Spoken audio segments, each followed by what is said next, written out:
Olá, seja muito bem-vindo ao Contribuinte Cast, o podcast do contribuinte. E eu sou Ragélia Canavati, estou aqui com vocês em mais um episódio. Gente, mais precisamente, nós estamos no 7º episódio aqui da nossa 2ª temporada. E para explorar este episódio, nós vamos abordar o tema abertura e tributação da empresa digital. Você já ouviu falar sobre esse tema? Ficou curioso sobre este tema? Pois é, se você é curioso deste tema ou conhece alguém que precisa saber sobre este tema, do qual nós estaremos abordando aqui no episódio de hoje, eu já convido você a permanecer comigo aqui neste episódio e, é claro, compartilhar com aquele seu amigo que precisa saber mais detalhes sobre o tema. Então, vem comigo!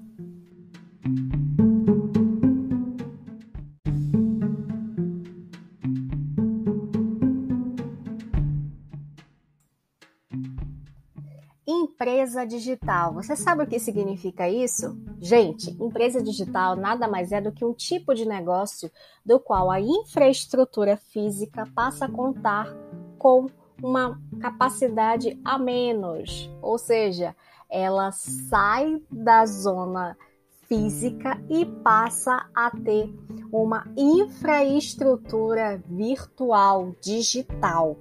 E quando a gente fala sobre essas questões de transformação da empresa física em uma empresa digital, é claro que nós pensamos em pandemia. Por quê? Porque muitas empresas que antes tinham uma infraestrutura física unicamente, com a pandemia elas tiveram que se readaptar. E isso, é claro, houve muita transformação. Muitas empresas se transformaram em empresas digitais, mas como fica para o empreendedor estar atuando com uma empresa digital? Será que incide a mesma tributação em uma empresa física? É sobre esse aspecto que nós vamos abordar agora.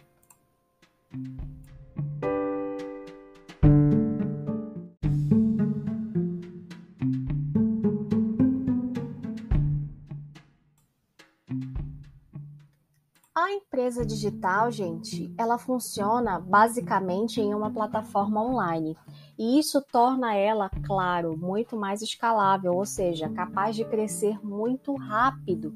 E essa presença virtual permite um alcance de público muito maior em um curto espaço de tempo. Agora, sabendo sobre essas informações, é claro que sempre vem na nossa cabeça a formalização. Será necessário realmente que eu precise abrir um capital social para poder abrir uma empresa digital? Muitos brasileiros têm essa dificuldade de compreensão. Por quê? Porque ao mesmo passo em que você precisa empreender, você também precisa compreender que a vida de uma empresa nada mais é do que você vai estar gerando ali uma pessoa jurídica, uma nova pessoa. E essa pessoa, ela vai precisar ter o quê? Receitas. E com as receitas, é claro que sempre vão vir as despesas. Só que existe também um fato importante que você precisa compreender, que toda empresa ela precisa ter os seus bens e direitos e também as suas obrigações. E essas obrigações, elas estão atreladas aqui a uma contabilidade, as obrigações meramente contábeis e também aquelas obrigações fiscais. Mas isso tudo só vai iniciar com a formalização da empresa. Agora, tem muita gente que tem dúvidas em relação à formalização de uma empresa digital, por exemplo. Tem gente que abre uma empresa no Instagram, por exemplo. Você sabia que as empresas abertas no Instagram, no YouTube, elas precisam verificar a questão de uma obrigação, principalmente perante o consumidor final, aquele consumidor do qual ela está atendendo. E essa obrigação, eu digo que é simples, puramente a emissão da nota fiscal. E se ela emite nota fiscal, como é que ela vai realizar aí a emissão da nota fiscal se ela não possui aí um CNPJ? Ela vai poder emitir a nota fiscal no nome da pessoa física, ou seja, no nome do empresário? Não. Entenda que lá na contabilidade a gente tem um princípio chamado princípio da entidade, onde a gente não pode confundir a entidade da pessoa física com a entidade da pessoa jurídica. Ou seja, só para que você possa fixar esse princípio na sua cabeça e levar ele para a sua vida. Você, enquanto pessoa física, jamais vai poder pagar as suas contas com o valor da pessoa jurídica. A pessoa jurídica, ainda que tenha sido originada, criada, gerada por você, jamais vai poder pagar as suas contas pessoais, a não ser as contas propriamente originadas dela. A mesma coisa é você. Você, enquanto pessoa física, jamais vai poder estar quitando despesas da pessoa jurídica. Por quê? Porque isso vai ocorrer o que nós chamamos de confusão patrimonial. E se existe uma confusão patrimonial, logo vai existir também uma confusão a nível tributária. Por quê? Porque a pessoa física, é claro que sempre vai pagar mais tributos do que a pessoa jurídica. E eu falo simplesmente por conta da emissão da nota fiscal. Por exemplo, enquanto que uma pessoa jurídica, para emitir uma nota fiscal, ela pode cadastrar-se na prefeitura para que os pagamentos, se ela for uma prestadora de serviço, por exemplo, ela vai se cadastrar na prefeitura e ela vai poder realizar o pagamento do ISS, que é o Imposto sobre Serviço, de forma fixa. Ou seja, ela vai ter que honrar com o valor de determinado X para que possa emitir as notas fiscais e não pague aquele imposto de forma cumulativa. Por exemplo, a cada emissão de nota fiscal, por exemplo, a cada prestação de serviço, ele venha que gerar uma nota e venha pagar por esta nota o percentual de 5%. Ele pode pagar de forma fixa. Já a pessoa física, não. Ela não pode pagar de forma fixa. Ela vai ter que pagar de forma à medida em que ela estiver emitindo nota fiscal. Então, é 5% sobre cada serviço que aquela pessoa jurídica vai estar ali prestando. E se for uma pessoa jurídica no setor comercial, qual vai ser a nota fiscal que ela vai poder emitir? A nota fiscal é equivalente ao ICMS, ou seja, porque ela vai estar circulando uma mercadoria, ainda que na forma do e-commerce, já que nós estamos falando de uma empresa digital. E se é empresa digital, é claro, do setor de comércio é o e-commerce. Agora, eu lhe falo, a pessoa física, ela vai poder emitir uma nota informando a circulação de mercadoria para um contribuinte, um consumidor final. Entenda, consumidor final não pode vender para consumidor final emitindo nota fiscal. E se ocorre essa forma, a pessoa física ela pode muito bem ser penalizada por conta, sim, de apreensão de mercadoria, por exemplo, justamente por conta aí das fiscalizações das fazendas. Então, entenda a importância da regularização da empresa digital.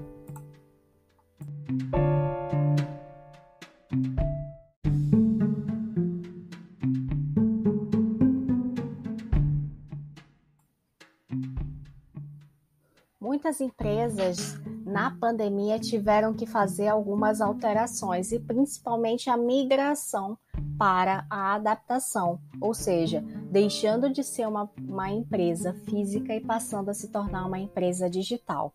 Mas você sabe como fazer essas alterações de forma clara e sem afetar as questões de planejamento tributário da empresa? Pois é. Gente, antes de tudo, eu preciso destacar aqui para vocês que qualquer alteração na empresa é necessário que seja feita aí uma alteração cadastral também. Por quê?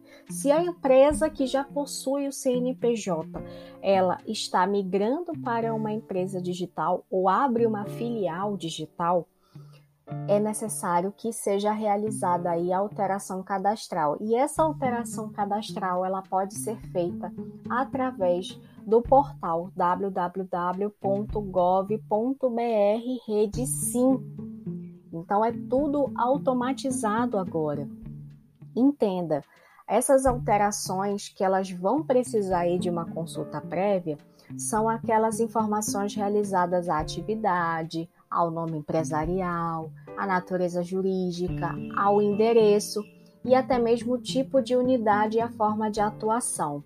Se nós estamos falando de uma transformação de empresa física para uma empresa digital, nós estamos sim realizando uma alteração que necessita de consulta prévia. Por quê? Porque nós estamos alterando a forma de atuação daquela empresa. Outras situações, como troca de sócio, alteração de capital social e outras que não envolvem dados de consulta prévia, locacional, elas não necessariamente necessitam de uma alteração cadastral logo de imediato. Por quê? Porque ela precisa, tá ali verificando a questão do registro e das demais inscrições.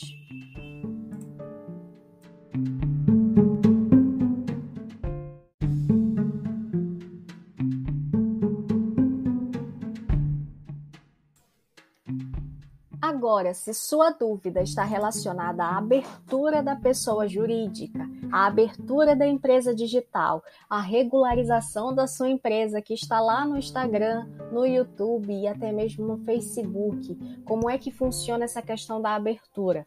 Antes de tudo, eu preciso esclarecer que vai ser necessário que ocorra aí uma coleta de dados. E essa coleta de dados é nada mais, nada menos do que uma etapa em que o cidadão ele deve fornecer todos os dados e todas as informações de interesse dos órgãos que vão ser envolvidos ali no processo de registro e legalização da pessoa jurídica. Por quê? Porque lembre-se, se a sua empresa for do ramo comercial, o órgão que vai estar ali presente vai ser a fazenda do seu estado, o órgão fazendário, ou seja, a Cefaz. Se for um prestador de serviço, por exemplo, uma prestadora de serviço, por exemplo, vai estar ali a prefeitura do seu município. Isso também permite, gente, que esses órgãos eles prestem ali todas as orientações a respeito dos procedimentos necessários, justamente para a obtenção do registro e das respectivas inscrições tributárias. O que seriam essas inscrições tributárias? Seria a inscrição estadual para as empresas digitais que prestam ali, que tem como atividade principal o comércio, tá? E a inscrição municipal para aquelas empresas digitais que têm ali a atividade como prestação de serviço. Então, a Rede-Sim, que é o site que você precisa procurar, tá? www.gov.br/Rede-Sim. Lá na Rede-Sim vai ser feita a coleta dessas informações, que é tudo de forma unificada. Isso permite que o solicitante acabe que evitando a informação repetida de dados que já foram prestados anteriormente. Isso é até um avanço, até porque quem se recorda, anos atrás, para se abrir uma empresa no Brasil, era muita burocracia, demorava-se vários meses, tá? E com a Rede-Sim não, unificando todas essas informações que o solicitante estiver prestando, ela vai estar de forma unificada e vai evitar ali uma repetição de dados. E se evita a repetição de dados, também evita ali uma burocracia, uma procrastinação, um tempo que você não precisa aguardar, você empreendedor. Logo, toda a informação é compartilhada entre os órgãos que estão envolvidos. Então, você vai ter Receita Federal, você vai ter a Fazenda, a Cefaz do seu estado, você vai ter a Prefeitura do seu município, você vai ter ali os órgãos de licenciamento, como, por exemplo, o Corpo de Bombeiros, né? Os ambientes, as licenças ambientais que vai ser necessário também, tá? Por mais que a empresa é uma empresa digital, mas quais são os produtos? E quais são os serviços que ela está prestando, que ela está vendendo? Por isso, a importância das licenças. Então, concluída essa parte da coleta de dados, o solicitante ele vai entregar a documentação necessária no respectivo órgão de registro. Por exemplo, já que nós estamos falando de uma empresa digital, é claro que essas documentações vão ser entregues à junta comercial. E a junta comercial você precisa identificar aí no seu estado e no seu município como está o funcionamento dela. Porque nós estamos em época de pandemia e muitos órgãos estão aceitando essa entrega de documentação feita de forma online, digital, mas é necessário que você observe, certo? Após a análise dessa documentação, quando tiver tudo ok, as inscrições da pessoa jurídica, elas vão ser geradas em conjunto. Então, você vai ter ali o CNPJ, a inscrição estadual, inscrição municipal e todas as respectivas licenças que devem serem liberadas, tá?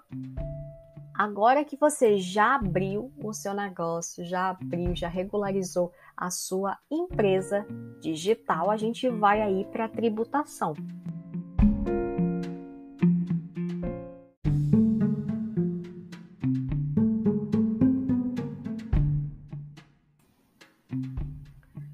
Gerada a pessoa física, como é que fica a questão da tributação?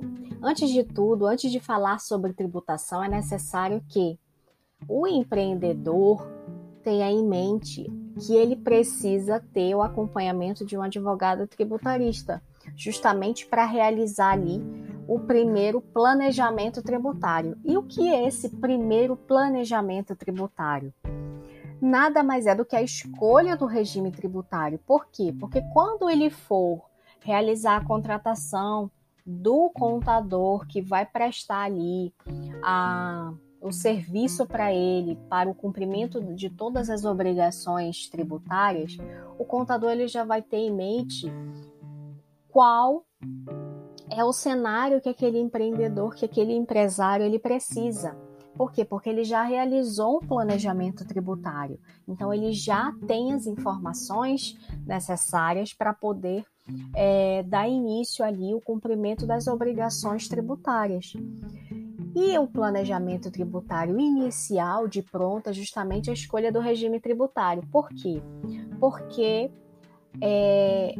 o empresário ele vai precisar ali ter um conhecimento, principalmente em relação ao que ele pode de início e o que ele não pode de início. De início, ele pode se inscrever diretamente no Simples Nacional? Pode. Ele pode se inscrever diretamente no lucro presumido, no lucro que se presume ter? Pode. Ele já pode estar diretamente no lucro real? Pode. Só que isso é um estudo de viabilidade que é realizado pelo advogado tributarista, justamente verificando as condições do negócio. E isso é necessário justamente para o fato do empresário tomar conhecimento da tributação que vai incidir. Por exemplo, se ele optar pelo regime do Simples Nacional,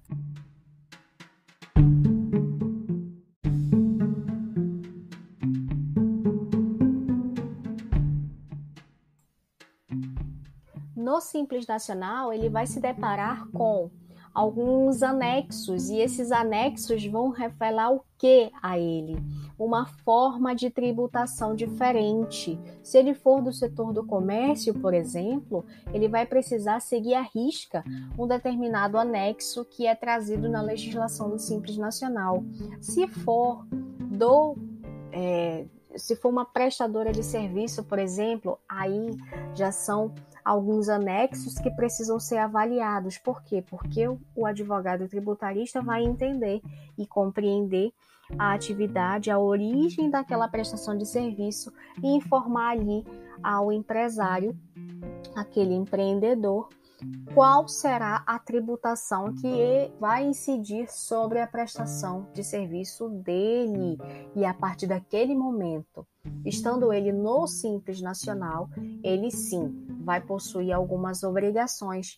E essas obrigações elas podem variar. Por exemplo, ele vai ter uma obrigação de gerar o PGDAS, por exemplo, que é aquela declaração que todo empreendedor que está ali no regime, da opção do regime do Simples Nacional, precisa ficar atento ao cumprimento dessa obrigação, porque uma vez que o PGDAS não for informado, existe sim aí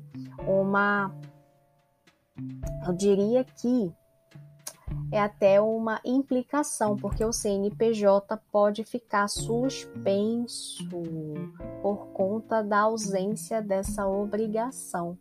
Ainda tem algumas outras obrigações, como, por exemplo, a obrigação dos informes. Essa obrigação dos informes, o que isso significa? Significa que, se porventura aquela empresa digital que está ali realizando todas as suas vendas, todas as suas prestações de serviço para aquele consumidor final, o que ela precisa realizar? Todo o mês de fevereiro de todo ano, ela precisa informar a Receita Federal o que ela literalmente está retendo de imposto de renda sobre a prestação de serviço, por exemplo, daquele determinado consumidor final da qual ela prestou serviço. Isso é uma obrigação? Isso é uma obrigação.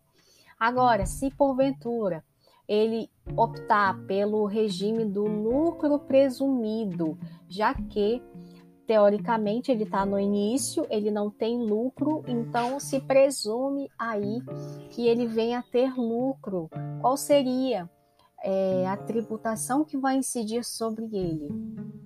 Com a tributação, é claro que é necessário que a gente também observe a natureza, a origem, se ele vai ser comércio, se ele vai ser prestação de serviço. E algo muito importante, diferente do Simples Nacional, no lucro presumido, ele vai precisar investir um pouquinho mais na contabilidade. Por quê? Porque já não existe mais tanta facilidade, menos burocracia como existe aí no Simples Nacional. Já no lucro presumido, a apuração dos impostos diretos, tá? E indiretos, elas são de forma distinta. Então, se ele for do setor de comércio, se essa empresa for do setor de comércio, ele vai fazer uma apuração de ICMS distinta, vai fazer uma apuração de imposto de renda, pessoa jurídica, de contribuição sobre o lucro líquido de formas distintas, só para que você possa entender esse exemplo que eu estou dando para vocês. Mas, e se porventura essa empresa digital ela já tem um faturamento elevado e ela possui também várias deduções? Se ela possui várias deduções, se ela possui aí muitos custos que podem ser deduzidos, é claro que o advogado tributarista sempre vai recomendar aí que seja realizado a observação no lucro real, porque o lucro real vai aumentar as obrigações acessórias, mas também vai dar uma margem para que aquela empresa possa aí estar deduzindo seus custos de operação. Por exemplo, o custo da energia elétrica, quando nós estamos falando sobre empresa digital. Sabia que o custo com a internet pode ser deduzido no lucro real? Pois é, essa é uma informação, já que a empresa digital ela precisa da internet, ela precisa da energia elétrica. Então, esses custos devem ser deduzidos aí da base de cálculo do imposto de renda à pessoa jurídica e contribuição social sobre o lucro líquido. Então, são algumas informações que você precisa ter em mente. Se você é empreendedor, empresário, já fica ligado nessas informações. E se você é advogado, contador, já fica esperto, porque essas informações devem ser prestadas ao seu cliente.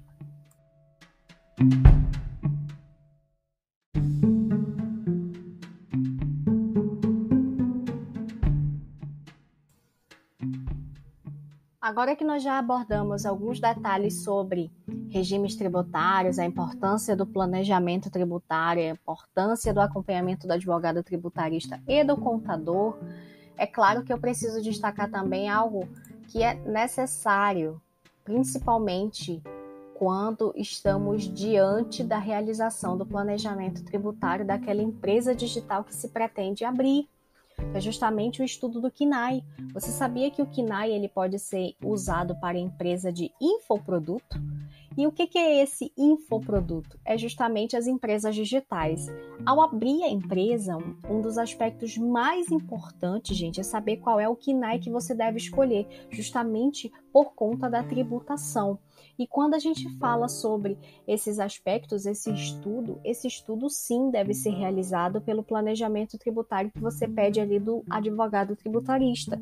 Por quê? Porque ele vai avaliar se o que você pretende comercializar ou prestar serviço, ele está adequado ali ao KINAI principal e aos KINAIs secundários. Por quê? Porque, gente, a inclusão de um KINAI que não possui aí um aspecto favorável ao seu negócio pode sim influenciar na tributação e você pode acabar pagando muito mais por informar um KINAI errado, seja ele na função principal ou nas funções acessórias.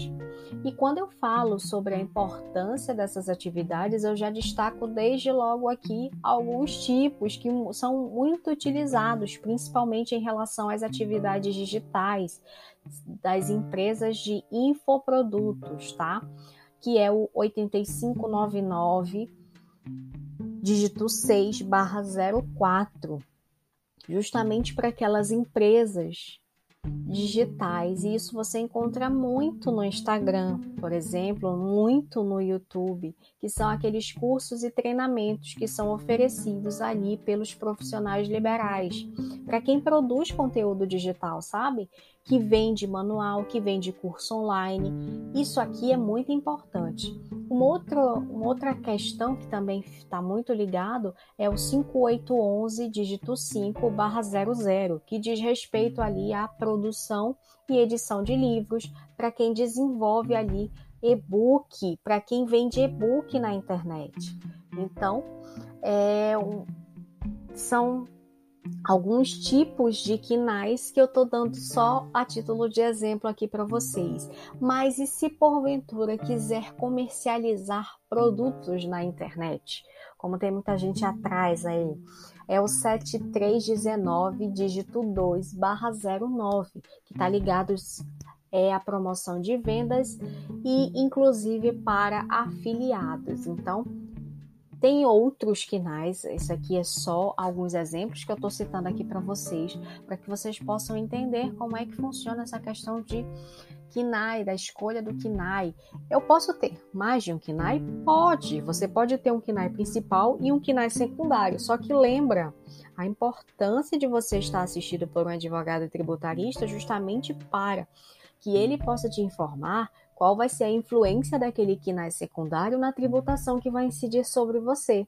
Porque se você tiver, por exemplo, no Simples Nacional, se você optou pelo Simples Nacional, a escolha do KINAI vai influenciar diretamente no anexo E os anexos da legislação do Simples Nacional, eles variam. E com a variação também varia ali o percentual a ser pago a título de tributação.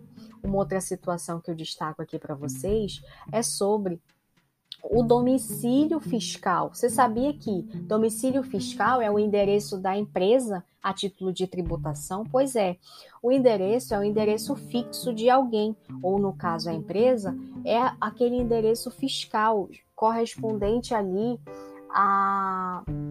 ao endereço que o fisco pode se dirigir até você, que o fisco pode saber que você está ali, a sua sede está ali. Só que, para as empresas digitais, esse domicílio fiscal, ele pode ser digital?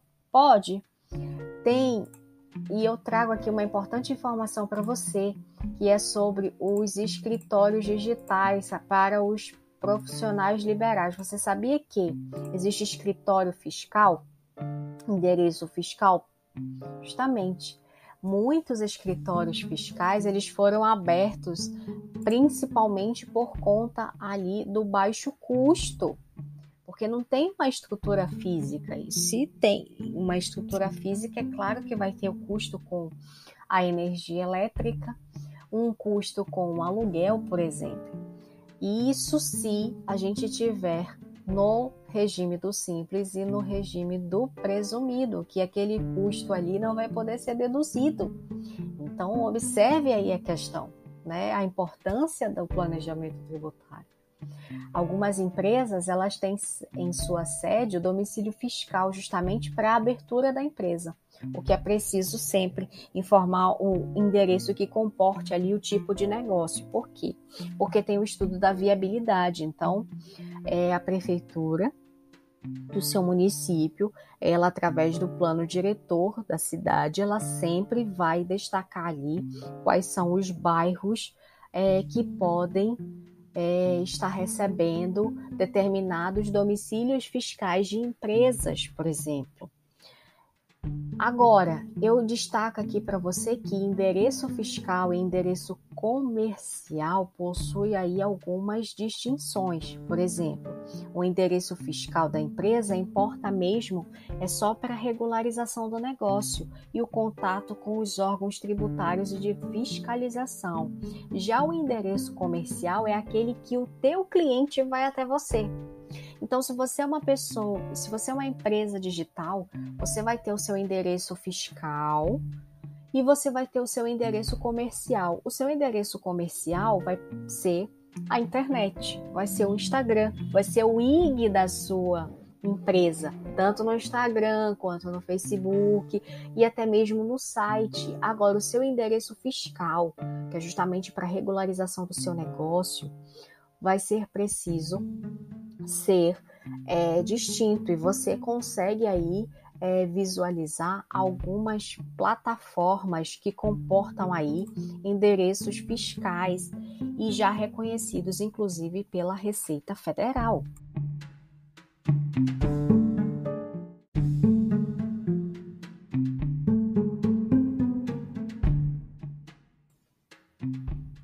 Agora, para destacar uma importante informação para vocês, é claro que eu preciso falar aqui sobre alguns estados que concedem benefícios para quem efetua aí as vendas exclusivamente não presenciais, ou seja, para quem tem empresa digital. Vamos lá. Primeiro deles é o Espírito Santo, que através do decreto 2.940 de 2012, ele concede aí um crédito presumido nas operações interestaduais que são destinadas a consumidor final, tanto pessoa física quanto pessoa jurídica, providas ali de estabelecimento que pratica a venda de produtos exclusivamente não presenciais. Além de estar sediado no Espírito Santo, a empresa ela deve utilizar uma infraestrutura portuária ou aeroportuária do estado, no caso de mercadorias importadas e desembarcadas, e desembaraçá-las em território capixaba. Um outro estado que também oferece esses benefícios para as empresas digitais é a Bahia, através do decreto 14.812 de 2013. A carga tributária dos produtos que são comercializados pela internet ou pelo telemarketing, que era de 17%, ela foi reduzida para 2% nos casos de venda para outros estados e Distrito Federal. Isso aqui é importante, tá, gente? Um outro estado que concede aí benefícios é o Tocantins, através da Lei 1641 de 2005.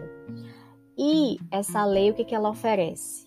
O Tocantins, ele oferece aí uma redução também. Por quê? Porque a carga tributária dos produtos comercializados pela internet ou telemarketing, que também era de 17%, foi reduzida para 1 ou 2% sobre a venda de bens ou mercadorias a consumidores de outras unidades da federação.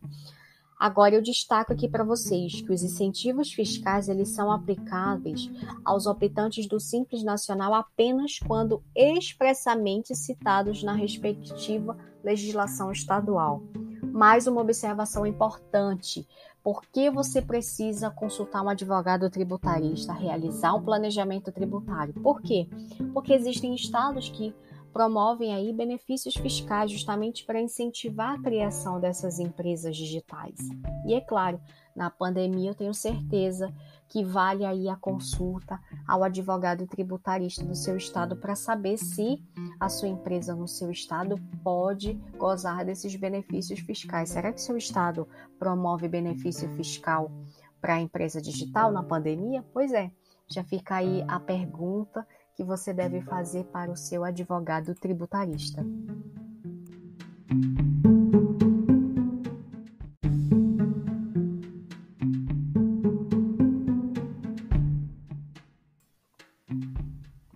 E para finalizar, eu já faço o convite a você para que você possa entrar lá no nosso blog www.rkedufiscal.com, acessando a nossa biblioteca do contribuinte, já baixar o material complementar deste episódio de hoje. Lá vão estar dispostas algumas dicas para que você possa transformar sua empresa em uma empresa digital, entre outros assuntos importantes, e principalmente um assunto importante ligado ao MEI. Não deixe de baixar o material complementar deste episódio. Eu agradeço pela sua excelente companhia, pela qual você me proporcionou hoje, e já estimo te encontrar no próximo episódio. Tchau!